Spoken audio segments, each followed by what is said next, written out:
Media के माध्यम से जो जानकारी मिली है वो अत्यंत हृदय विदारक दुखद है। हम लोगों की जितने भी परिवार के जो हताहत लोग हैं, घायल हैं या जिनकी मृत्यु हुई है, उनके लिए जन सुराज परिवार की ओर से हम लोग संवेदना व्यक्त करते हैं। किसकी गलती से हुआ, किसने क्या कहा, इस विषय पर एक दिन या 2 दिन के बाद निर्णय होगा, बात चर्चा की जाएगी।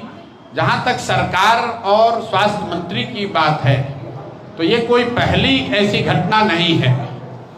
चुनाव के बाद आपकी जानकारी के लिए बता दें, चुनाव के बाद 50 से ज़्यादा बिहार के नवयुवक देश के अन्य राज्यों में काम करते हुए उनकी मृत्यु हुई है।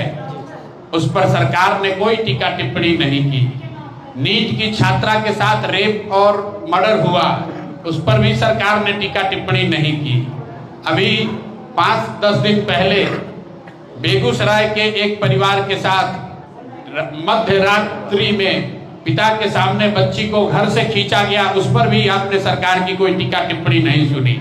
सरकार को तो लाल गमछा, पीला गमछा, हरा गमछा करके समाज को बांटने और लड़ाने से फुर्सत होगा तब तो किसी बात पर बोलेगा।